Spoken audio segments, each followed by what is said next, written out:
ሰላም የናታንን አልጋ ስታነጥፍ የማሂን የጆሮ ጌጥ ታገኛለች። የማን እንደሆነ ስላላወቀች አንስታ ለሮዛ ትሰጣታለች።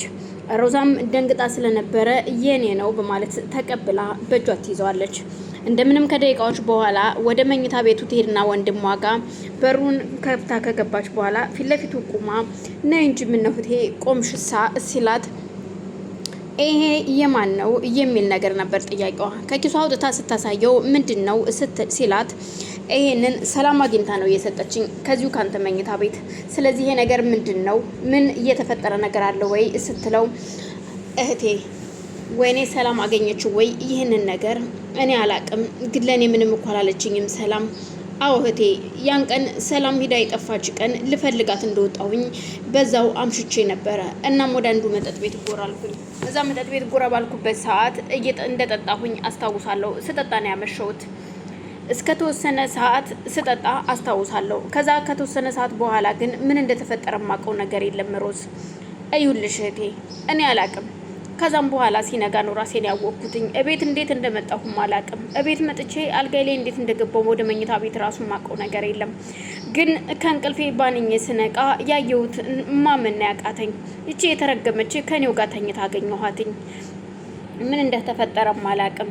እናም እየሷ ነው የሚሆነው። ስለዚህ ምን ማድረግ እንዳለብኝ አላቅም ሮዝ። አንቺን ነው የማስቸግረው። ስለዚህ አንቺ መላታጭምና እህቴ ታግዥኛለሽ ብዬ አስባለሁ። እቺ ሰይጣን የሆነች ሴት ከየት እንዴት አድርጌ እንደምርቃት ባላቅም እንኳን ይሄው ልትርቀኝ አልቻለችም። የዛን ቀን የሷ ጆሮ ጌጥ ነው እዚህ ወድቆ የቀረው ማለት ነው ሲላት እሷን በጣም ታዝንና መታ ወንድሟን አይዞህ ወንድሜ ምንም ችግር የለውም አታስብ፣ እኔ አስተካክለዋለሁ። አንተ ብቻ ከልብ ሁን እሺ፣ ከቀልብ ሁን። ምንም ችግር የለውም፣ እንዳትናደድም እንዳትበሳጭም። እኔ እስካለሁ ሁሉ ድረስ ምንም የሚፈጠር ነገር የለም ስትለው እሺ እህቴ በጣም ነው የማመሰግነው በማለት እህቱን አቅፎ ከሳማት በኋላ ለማንኛውም አይዞኝ ዛሬ እናታችን እየለችም፣ እናም የሆነ ነገር እስኪ እናደርጋለን። ለማንኛውም መጣው ብለው ከመኝታ ቤት ትወጣለች።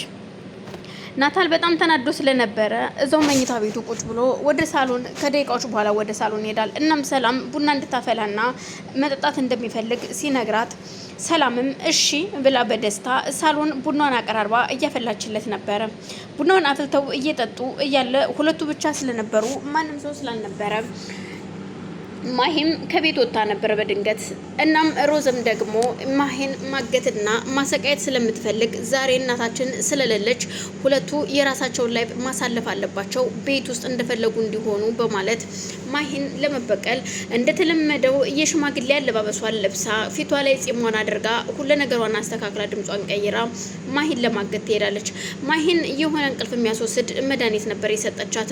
እናም በሶፍት አድርጋ ፈሳሽ የሆነ መድኃኒት ይዛ ነበር ወስዳ አስራ እጇንም እግሯንም አስራ ቁጭ ካደረገቻት በኋላ ከባዶ ክፍል አንቺ ልጅ ግን ታይብልሽ አልሰማልሽኝ ወይ? ያልሆነ ነገር ውስጥ ልትከችኝ እያሰብሽ ነው። እናም ለምንድነው የልጄን ባል የማትተዩ? ለምንድነው የምታሰቃዩ? እሱ ካልፈለገሽ ግዴታ ነው ወይ? ምን እያደረግሽ ነው? በማለት ወንድ አስመስላ ስትጠይቀው አንተ ሰውዬ ግን ቆይ ማነህ? ነግሬሻለሁኝ ስለኔ የምታውቂው ታሪክ የለም። እኔ ግን በደንብ አብጠልጥዬ አቅሻለሁ። ከዚህ በኋላ የምምርሽ አይመስለኝም። አርድሻለሁ፣ አንገትሽን እቆርጠዋለሁኝ ይላታል። እባክህን ይውልህ ቤት ውስጥ ቆይ ግን ማን ነው ይሄን ሁሉ ያደረገው? እኔ ምልሽ ለምንድነው ትናንትና አብረሽው እያደርሽው ሲላት ቆይ ማን የነገረህ ይሄንን ነገር?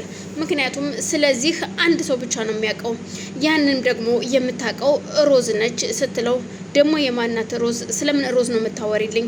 ታዲያ ማን ነው የነገረህ? ስለዚህ ነገር ማን የነገረህ? ምክንያቱም እኔ አፈቅረዋለሁኝ፣ እወደዋለሁ፣ እያለሱ መኖር አልችልም፣ ከሌላ ወንድ ጋር መኖር አልችልም፣ እሱም ሌላ ሴት አግብቶ እንዲኖር አልፈቅድለትም፣ የኔና የኔ ብቻ ነው እናታል ስትለው እዩልሽ ነግሬሻለሁ፣ ከዚህ በኋላ ከናታል ጫፍ እደርሳለሁ ብትይ እንደነገርኩሽ ነው፣ አንገትሽን ነው በጥሽ የምገላግልሽ ሲላት እሺ ማን የነገረህ? የነገረህን ሰው ብቻ ንገረኝ በማለት ስትጠይቀው ማንም ይንገረኝ፣ ማንም የሚያገባሽና የሚመለከትሽ ነገር የለም። አውቃለሁ ማን እንደነገረህ፣ ያለ ሮዝ ማንም ሊነግርህ አይችልም። ምክንያቱም ሰራተኛዋም ይሄን ነገር አታውቅም፣ የምታውቀው ሮዛና ሮዛ ብቻ ናት። ስለዚህ ካለሷ ማንም ሰው ሊያውቅ አይችልም በማለት ትናገራታለች። እዚህ ጋር እነ ሰላም ቡናቸውን አፍልተው ጠጥተው ከጨረሱ በኋላ ለሰላም ልብሷን እንድትቀያየርና ከዛም በኋላ ደስ የሚል ምሽት እንደሚያሳልፉ ተነጋግረው ነበረ። ሮዛም ያንን ስለተነጋገሩ ለነሱ መስዋዕት እየከፈለች ያለችውን በጨለማ ነበር ከቤቱ ታሄደችው። ናታልም እንደተነጋገሩት ቤቱን አስተካክሎ አበባውን እነስንሶ ወይኑን አዘጋጅቶ ሻማዎችን ለኩሶ ይጠብቃታል። ሰላምም ልብሷን ቀይራ መኝታ ቤት በሯን ከፍታ ስትወጣ ያየችውን ማመን ያቀታታል። ደስ የሚል ድባብ ያለው ነበረ። ወደ ሳሎን ስትወጣ ደግሞ እጅግ ያማረና የደመቀ ስለነበር ከሱ ጋር ቁጭ ብለው አለማቸውን መቅጨት ይጀምራሉ። ዛሬ ግን እንዴት አይነት ደስ የሚል ቀን ነው! እንዴት ደስ ይላል! አዎ ይቺ የተረገመች በጨለማ እንደ እባብ በጨለማ ያው ብቻችን አደረገችን እንጂ በቀን በብርሃን ደግሞ ቢሆን እንዴት አባቱ ያምር ነበር መሰለሽ ሰላምዬ። እናማ አሁን በቃ ደስ እያለን እድሜ ለሮዝ እያልን ሮዝን እያመሰገንን እኔና አንቺ እንደዚህ ፍቅራችን መገላለጽ እንችላለን የኔ ውድ። ከዚህ በኋላ እኔ እናንተ ተጋብተን ከዚህ ሁሉ ፈተና አልፈን እኔ እናንተ አብረን የምንኖርበትን ጊዜ ነው የምናፈቀው። ብቻ ምን እንደምልህ አላቅም ናታልዬ። እዩልህ ማሄ በጣም ከባድና ጨካኝ ሴት ነች። አላቅም ይሄን ነገር እሷ ግን ካወቀችና ከደረሰችብን እኔን ትገለኛለች። በፍጹም አንቺን ምንም ነገር አትነካሽም። አንቺን በማይጠረጥር መልኩ ነው የምናደርገው። ሲቀጥል ደግሞ ከዚህ በኋላ እሷ እንድትነካሽም ሆነ እንድትናገርሽ አልፈቅድላትም። ምንም የምታመጣው ነገር የለም። እናም አይዞሽ በማለት ያበረታታታል። እሷም ደስ ብሏት ምሽታቸው ደስ እያላቸው እየተጫወቱ ወይናቸውን እየጠጡ እየደነሱ እያመሻሉ። ማሄ የባዶ ሰራሚክ ላይ እግሯንም እጇንም ታስራ ቁጭ ብላለች። ሮዝ ደግሞ ስልክ ደውላ ወጣ ብላ ስልክ ትደውልና ምን ላይ ደረሳችሁ? እኔ በቃኝ ደከመኝ፣ አሁን ወደ ቤት መምጣት ተፈልጋለሁ፣ ብዙ ይቀራችኋል ወይ ስትላቸው፣ ናታል ግን ሮዝዬ ገና ነን እኮ ገና መጀመራችን ነው፣ ለምን ትመጫለሽ? አሁን ትንሽ ቆይ ያዣት ሲላት፣ እንዴ አንተ ምን ሆነሃል? እኔ እኮ ደከመኝ። ምን እያልክ ነው? እኔ ገና እናንተ ፍቅራችሁን ትጨርሳላችሁ ብዬ እኔ እዚህ በደረቅ ሌሊት ማምሸት አለብኝ ወይ? ምን ሆነሃል? እኔም እኮ ለራሴ ለህይወቴ እፈራለሁኝ ስትለው፣ አውቃለሁ ሮዝዬ፣ ግን አንዴ መስዋዕት ጀምረሻልና መስዋዕትሽን ክፈይና ጨርሽ ይላታል። በዛን መሀል ጥልቅትልና ሰላምም ሮዝዬ የኔ ቆንጆ በቃ ነይ ጨርሰናል፣ ምንም እንዳታስቢ እባክሽ ነይ ትላታለች። እውነትሽን ነው ወይ ስትላት፣ አዎ እውነቴን ነው፣ እንድትመጪ ነው የምፈልገው፣ ነይ ግድ የለሽም ጨርሰናል፣ ዝም ብሎ ነው ናቴ አንቺ ነይ ዝም ብለሽ ስትላት፣ በቃ እሺ እመጣለሁ በማለት አሁን ላይ ያለኝ አማራጭ ደግሞ ገብቼ ትንሽ ላናዛትና ከዛም ትንሽ የሚያስተኛ መድኃኒት ሰጣትና እኔ ከዛ ቤት ከዚህ እስከምወጣ ድረስ እንድትተኛ እቤት ከደረስኩኝ በኋላ ራሴን ከቀየርኩኝ ማንነቴን ካስተካከልኩ በኋላ ብትመጣ ችግር የለውም።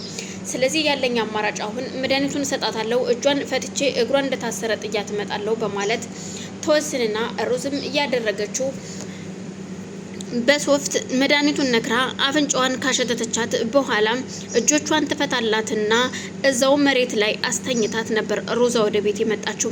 ከደቂቃዎች በኋላ ማሄ ስትነቃ ያየችውን ነገር ማመን ያቅታታል።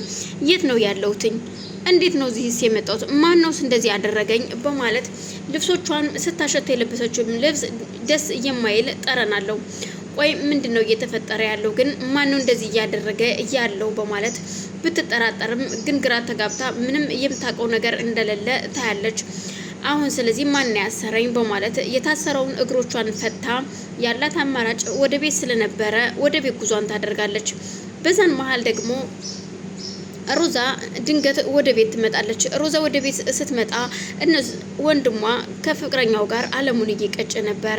እናንተ እንደዚህ አለማችሁን ትቀጫላችሁ፣ እኔን ግን አያችሁኝ ወይ ስትል ሰላም ተነስታ አቅፋት ስማትና በጣም አመሰግናለሁ ሮዝዬ፣ ለኛ ስትይ አንቺ መስዋዕት እየከፈልሽ ነው ስትላት፣ እሱም ተነስቶ እህቴ በማለት ሊጫወታት ሲጀምር እሷም ዝም በል እባክህን አንተ እኮ ለኔ ምንም አታደርግልኝም ግን እያለች ስትቃለደው እህቱን ከመሰገንና ካደነቀ በኋላ ቁጭ ይላል። እሷም ተነስታ ሁላችንም አሁን እንነሳና ከጨረሳቸው ወደ ውጊያ ክፍላችን እንግባ፣ ምክንያቱም አሁን ከመጣች ጥሩ ነገር አይፈጠርም በማለት ሁሉም ይነጋገሩና አንድ ክፍል ይገባሉ። አንድ ክፍል ሲገቡ መብራት አጠፋፍተው አበባው ግን እዛው እንደተነሰነሰ ፍኛውም እዛው እንደነበረ ወይን የጠጡበት ብርጭቆና የወይን ጠርሙሱም እዛው ጠረጴዛ ላይ ሳሎን ነበር።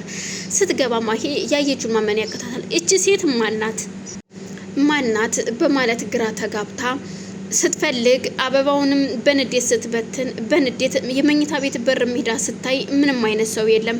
በስከ መጨረሻ ያላት አማራጭ እዛው መኝታ ቤት በራቸው ላይ መተኛት ነበር፣ መሀል ኮሪደር ላይ።